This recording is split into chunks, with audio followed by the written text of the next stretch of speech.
Good afternoon and welcome to Finding Purpose, no matter what life looks like. My name is Jordana Megonigal. I'm the CEO of the Recon Network. You may have seen me in other videos welcoming you here this morning and yesterday morning. But I'm really passionate about the subject that we're going to talk about. And here's why. When we talk with military spouses, a lot of times what we find is that while the individual spouse is connected, has their own identity, has their own purpose, has their own desires and thoughts, oftentimes all of that gets swallowed up by the career known as the military. And what that means is, you may have your own pattern, goals, paths forward, things that you want to accomplish.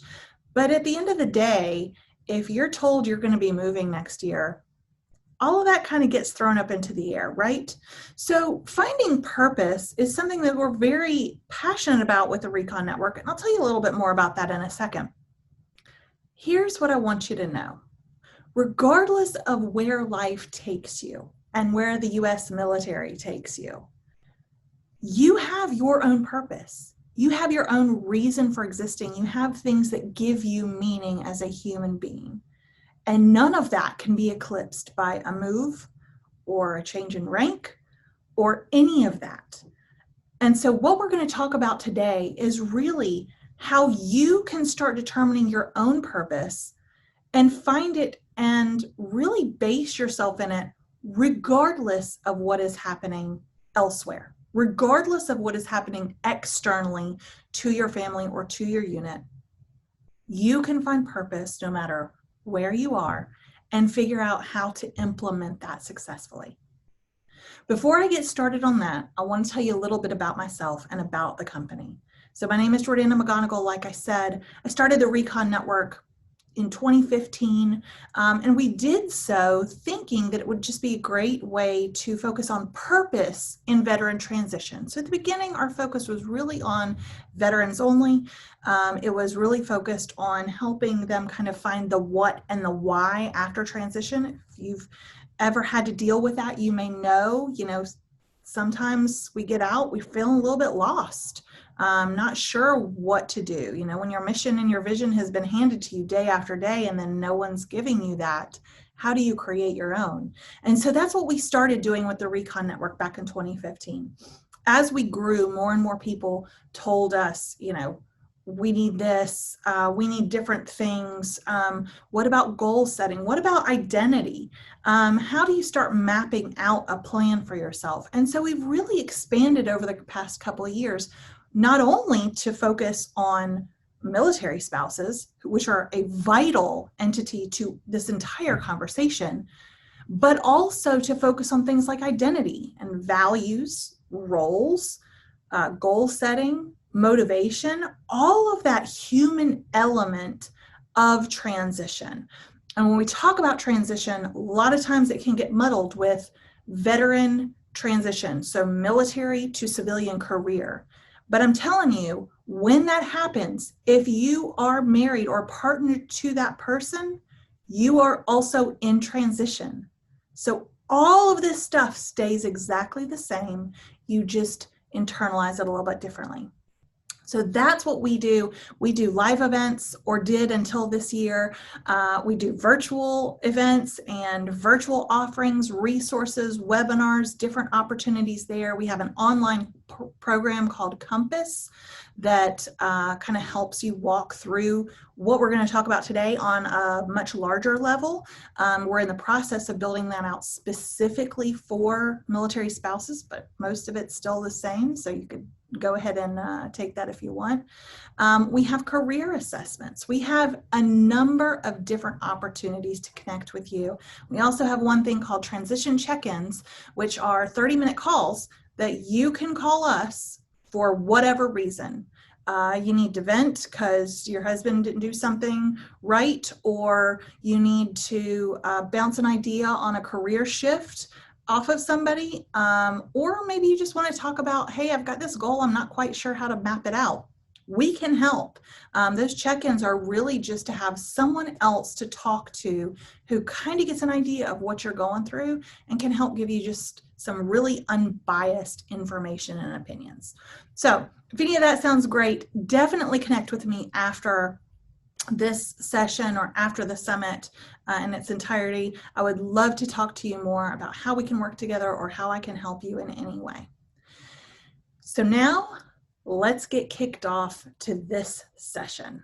Now in this session, we're going to take this in 5 steps. We're going to talk about what is purpose, what purpose is not, why it's important, how to find it, and then overcoming purpose, what's called purpose anxiety, and what to do when you can't quite get it or you don't feel like you're quite getting it and all of that. So we're going to talk through a number of different things.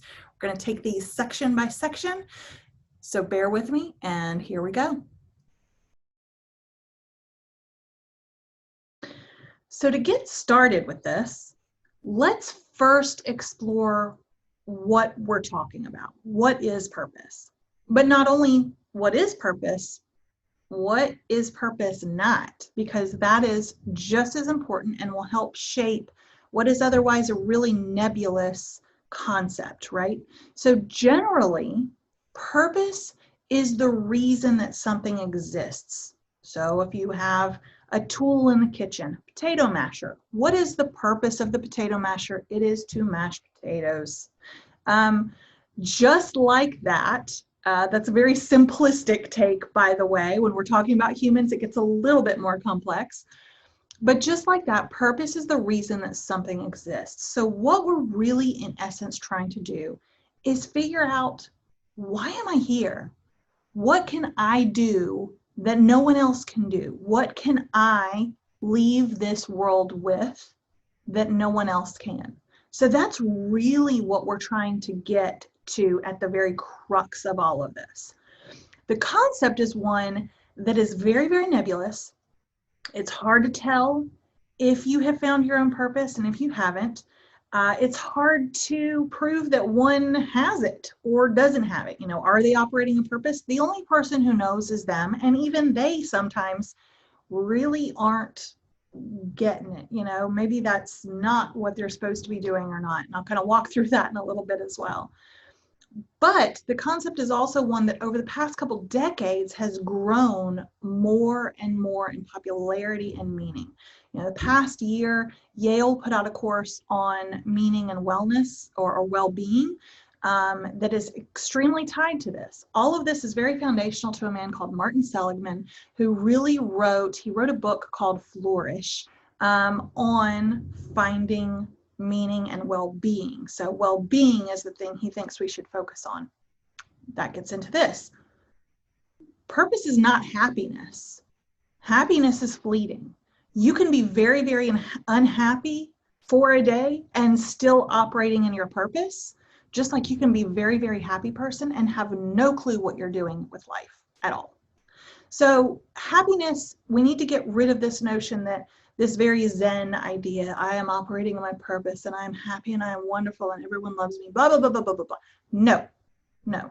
Purpose is not happiness. So the easier that you can untie those two things, you'll make it a little bit easier on yourself to kind of progress through this. Other things that purpose is not, it's not a cause like saving the whales, although I will say this, sometimes your purpose can reveal itself through a cause. So if you find yourself, I consistently fight for the underdog, then maybe I'm going to go, be a mentor or a guardian ad litem. So that's one idea, although it is not the cause itself. That's important to remember. It's not a luxury. So this is not something that you can get away with not having. There's reasons for that. There are actually physical implications to having purpose or not having purpose that we will get to down the line. But it's also not an equivalent to worth. So you're not worth more if you have found your own purpose, your own meaning, or if you haven't. This is something that is important to us as humans, but it's not a hierarchy. We're not working to climb the ladder on this one. This one is for yourself and yourself only. So those are a few things that in just helping us define what purpose is and what it isn't, that will help us give us a good foundation to move forward. Now, that being said, this is a very intangible subject. It is very hard to walk through, and it can also be very emotional to walk through. So please feel free, if you need to pause this, move on elsewhere, if you need to come back to it, if you need to revisit it, remember you have access to this through the end of the year. So please don't try and push yourself either to where you're not comfortable or to where it's just not, if it's not clicking, it's not clicking. And that's okay. So we're going to move on to why purpose matters next. So a little while ago, you might remember, I mentioned that purpose is not a luxury.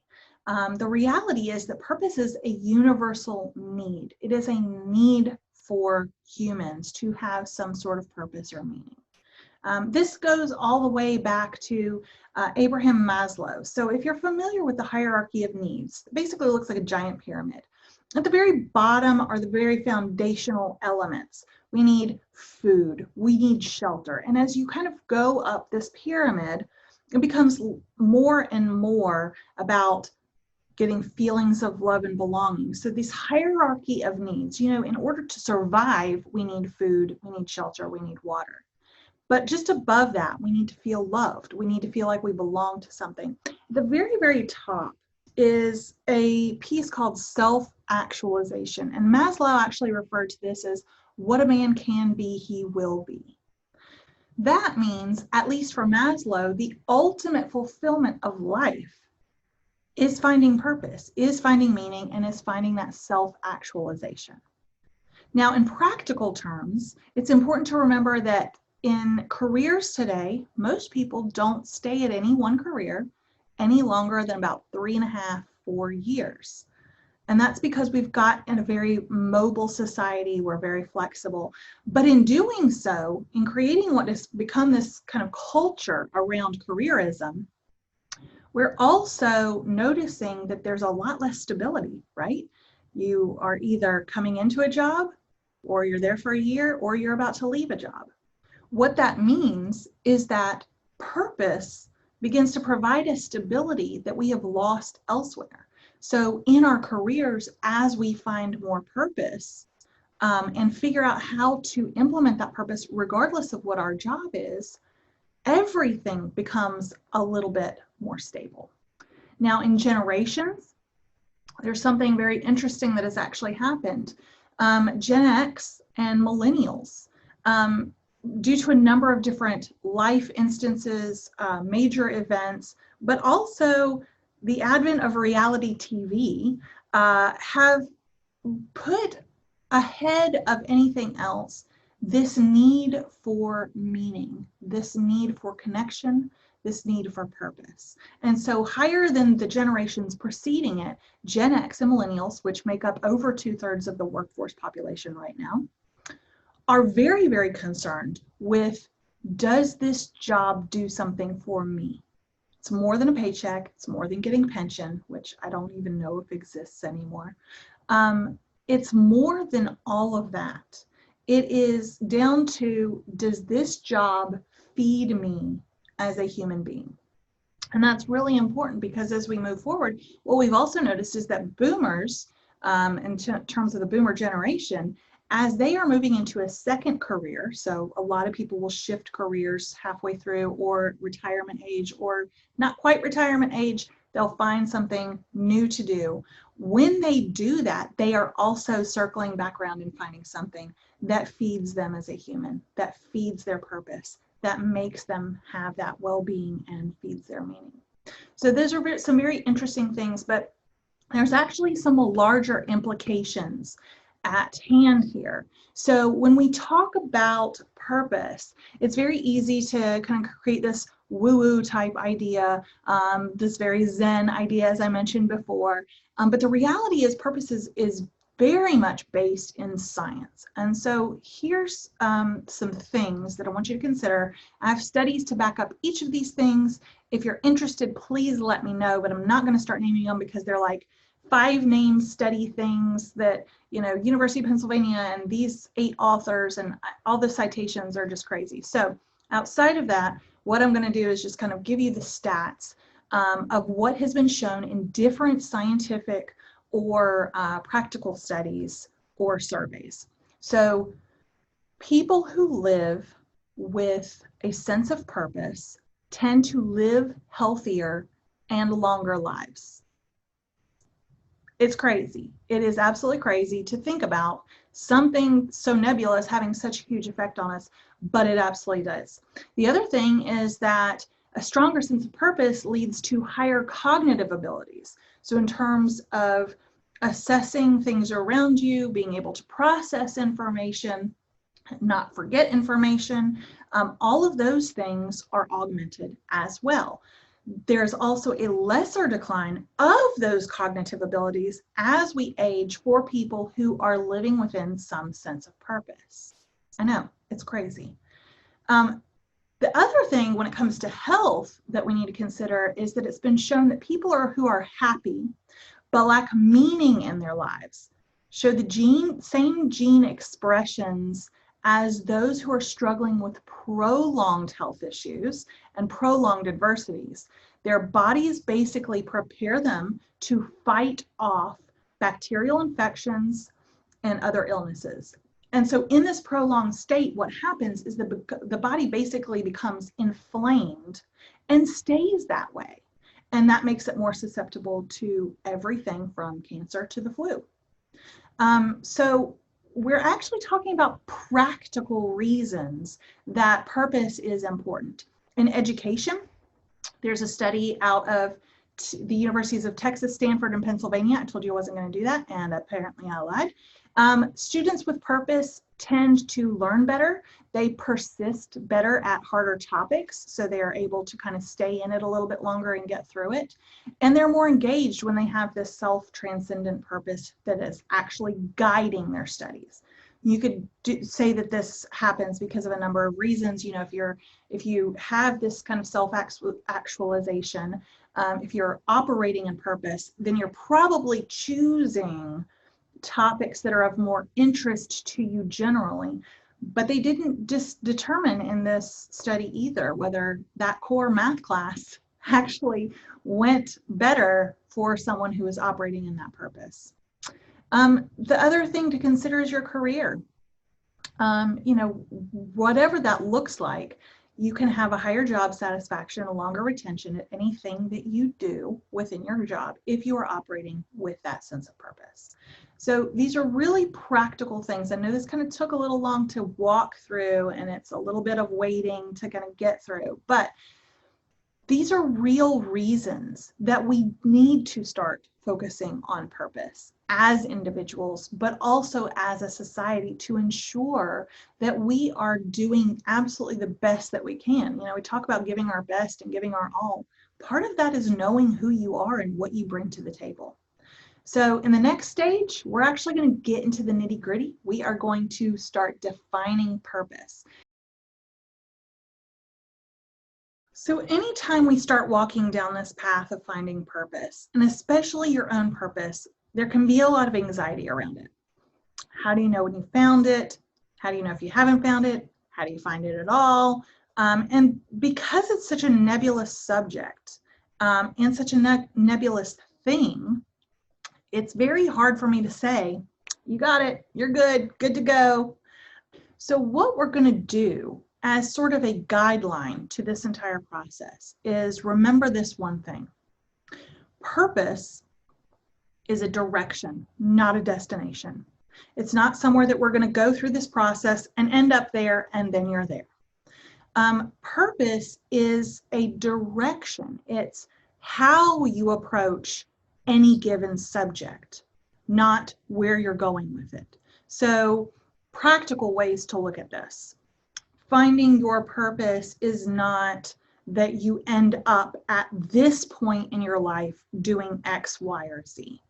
Instead, purpose is the path that gets you to that point and how you live your life in that process. If it was just getting somewhere, we could just get there, be done. But life is a lot more complex than that. Life has a lot of changes and shifts, and you have to be able to know how to apply that purpose to whatever area or whatever direction you're headed. So as we walk through this, I just want you to keep that in mind. Direction, not destination. If you can kind of focus on that, it'll start helping it kind of congeal and come together as we talk through this.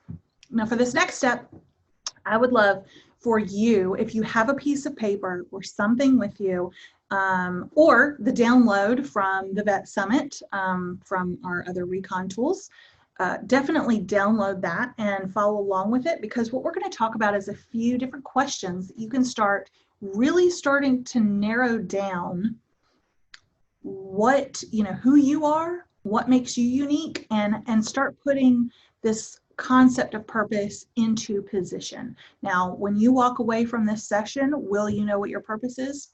Probably not.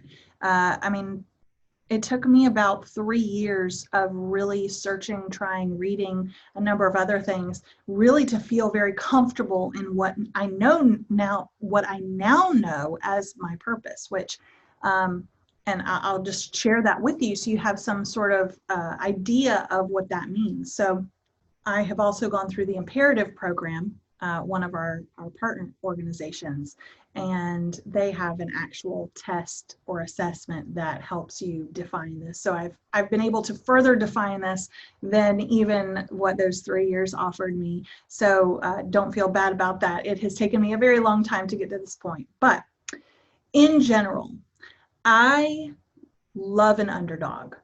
I will fight for an underdog, even if it is not my fight. I have a very strong sense of justice. That's one of my core values. I have a very a big fighter spirit. I don't have a filter. If any of you know me, you are probably laughing right now because that is very, very true. If I have something that is worth fighting for, I will absolutely go tooth and nail for it. And justice is one of those things. And so that has shaped my career, my volunteer activities. I'm a guardian ad litem for the Department of Social Services here in South Carolina. So I represent children within the foster system in court.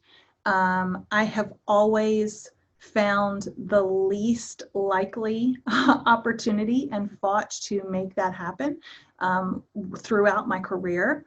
And as I got closer and closer to kind of really defining this, found that I actually love creating impact for large groups of people, not just individuals, but large groups. What I do, I like to do big. And you're sitting here in one of those efforts at the Vet Summit. And so over the years, I've been able to kind of craft this narrative, this purpose statement, as it were, so that when I'm going into other new situations and I'm looking at how do I approach this so that it fits me, right? How do I approach whatever this situation is so that I can fit within it and fill it up with who I am? That's where we're going. That's what we're trying to get to. And so when I get into that situation, I have something that I can kind of go back to and say, okay, this is who I am. This is what I love to do. Now, taking this and taking that, how do I create a path forward that fits both of them, right? If the job is X and I'm over here looking at myself, how do I make that job happen at X just as well as I did at job Y, right? So if you've got your paper, you've got your download or handout, please let's follow through a few of these questions. I'm going to read them off, so my eyes are going to be doing this a little bit, but I want to make sure that we all kind of get on the same page with some of these questions. They're really great introspective questions. They're just good to know who you are and how you approach life. So first one, what do you love to do in your free time? When no one is pulling at you, needing a car ride or to cook dinner or to do laundry or to run somewhere, to run an errand or to do whatever, what do you love to do? What are the things that you don't like to do? Like, are there things that you absolutely hate? Like, if I ever have to do X again, I'm going to lose my mind. So what are those things? Put both of those things down. What do you love to do? And then what are the things that you don't like to do? Next, what are skills that you can do with very little effort? So what we're looking for is, what are you naturally good at? What have you either done so much or you are just naturally gifted at doing?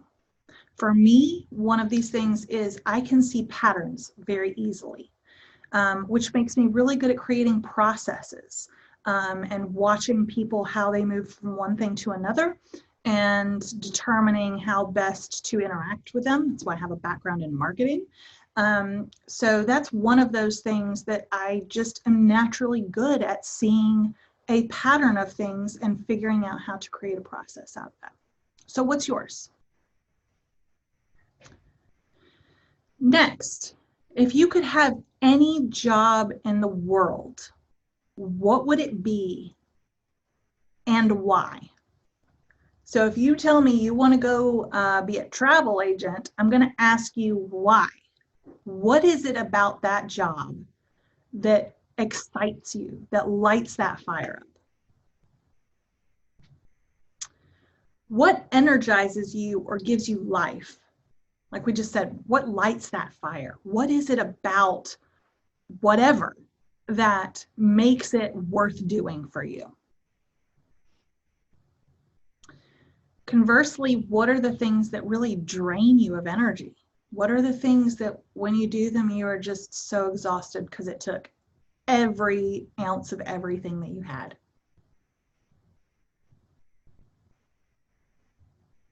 What interests do you have and have you had for a very long time? And then when you get a list of those, maybe 2 or 3, take a look at them. How are they similar? You know, for me, I used to love writing in journals or stories, whatever, and reading. And when I look at both of those things, I realize they were both quiet activities that I could do by myself.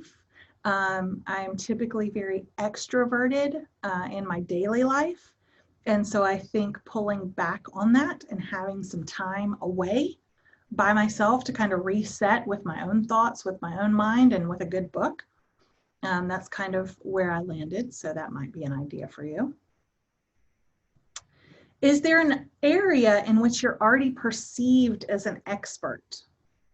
Now, this is not to direct your purpose in any way, but what it does say is you probably have a very strong either interest in that topic or subject, or a very strong personal connection to that topic or subject. And you've spent a lot of time with it. And so that's really what we're looking at more than here. It's not what are you good at, it's why are you good at it? What do you feel like doing right now? Like if you weren't having to sit here and watch this session with me, as if you could want to do anything else, what do you feel like doing? What would you want to do?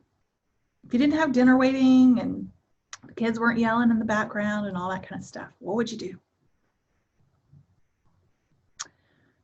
Better than that, what would you do if money weren't an issue? If we took money off the table, what would you do? Travel? Start a business? Those are all valid ideas. But again, it's not just about the what. Why would you do that? What does your gut tell you? As we're talking through all of this, you've probably had a few ideas. Maybe they've drifted in and out. Maybe they aren't even, stabilizing to anything. but you have some sort of idea or some sort of gut pull that, I wonder if it's this. And it may not be, but go ahead and write that down. It's something worth exploring. What is unique about you that you can do the way that no one else can? That one's hard because I think we live in a world that has told us that everybody, everybody can do something, whatever they want. There's always someone better than you, that kind of thing. But what is unique about you that no one else can do the way that you can?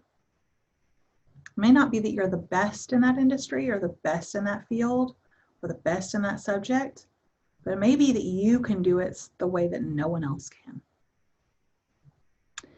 Finally, last question.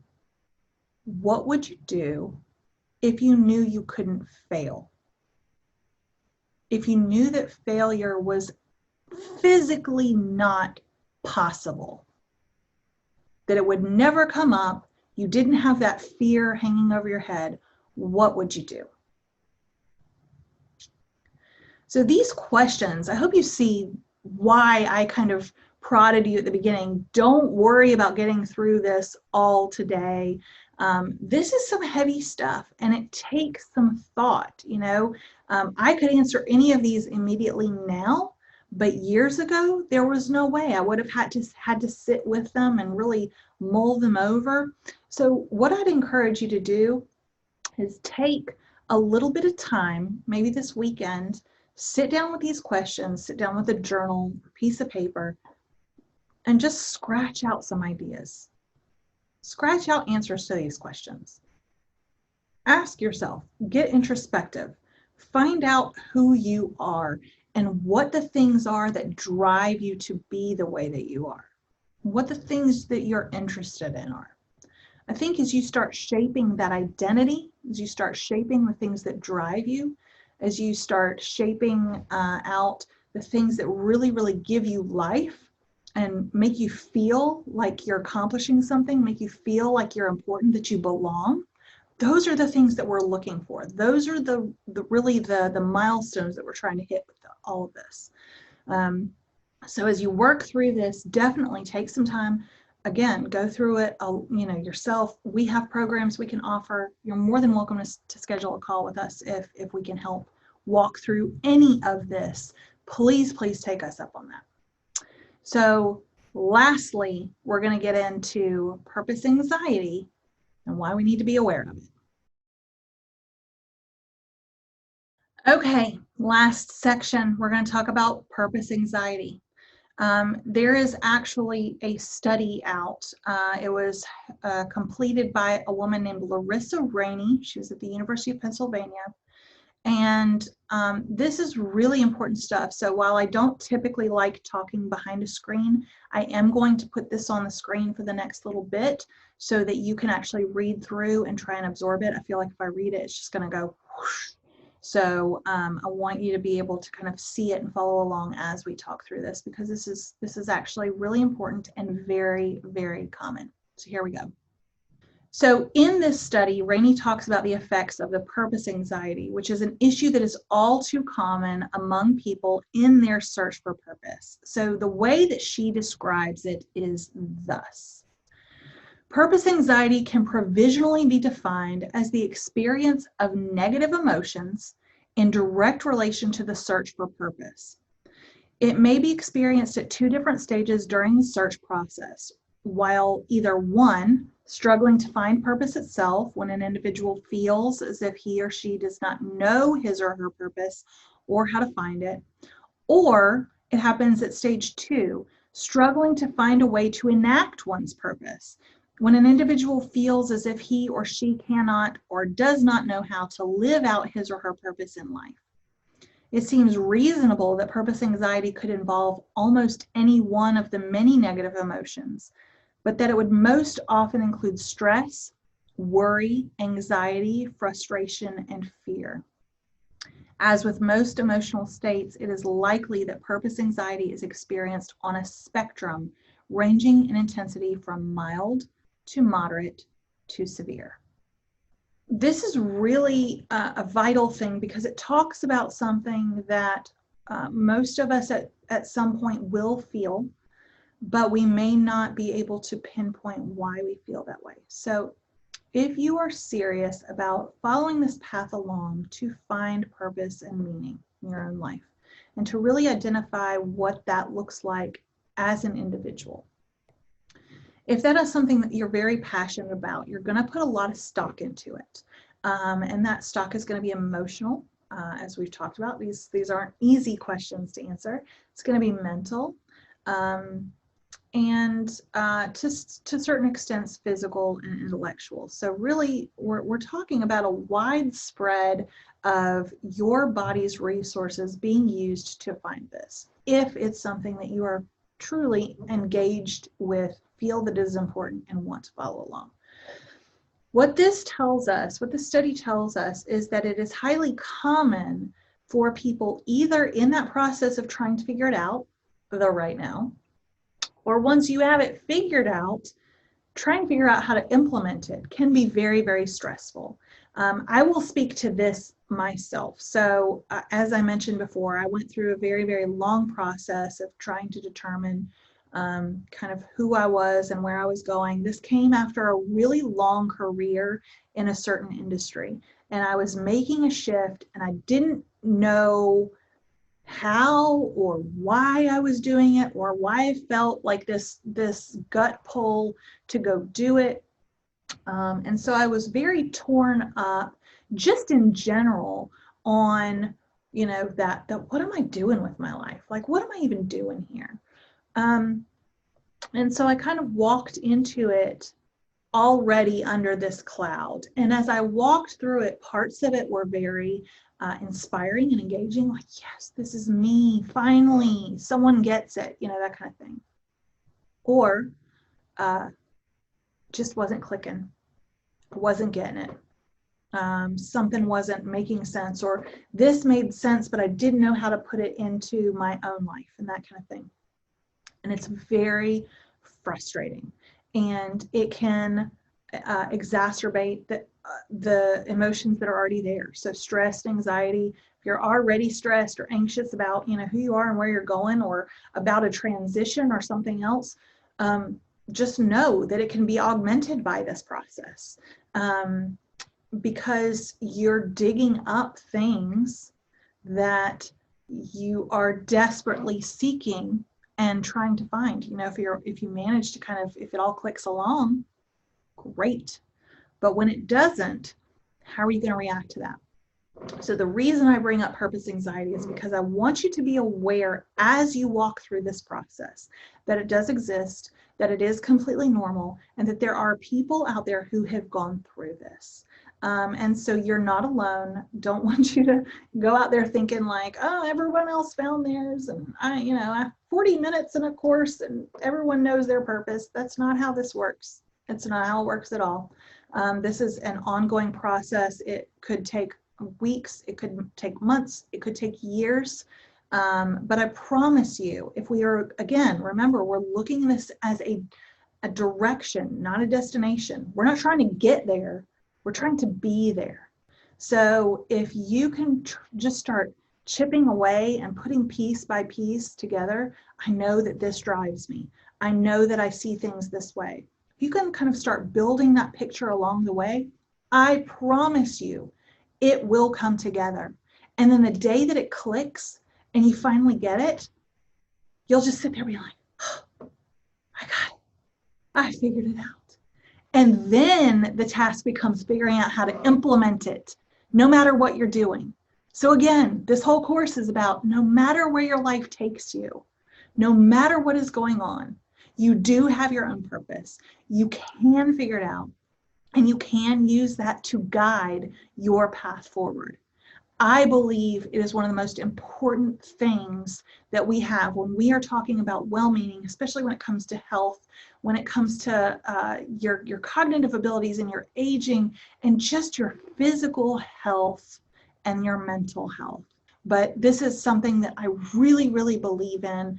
I really believe in helping other people figure out their own purpose and get them to that stage, because I have seen what it has done for me and how it has shaped all of the decisions that I've made in the past couple of years. So I hope you've gained something out of this, even if it's just getting a little bit closer to who you are and what you like to do. That's fine.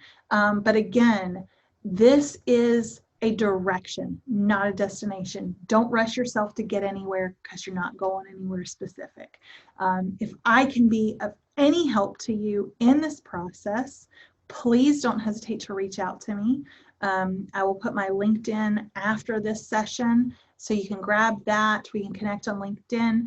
You can connect with me at Jordana, Jordana, at recon.vet. I am more than happy to help anywhere that I can. And I hope this has been, at least in the smallest way, something worth your time. And if not, we'll just forget it ever happened and move on. I thank you so much for spending your time, not just in this session, but at the Vet Summit in general. You are helping me fulfill my purpose by being here, and so I am most appreciative of that and want to honor that. Thank you so much. Have a great afternoon.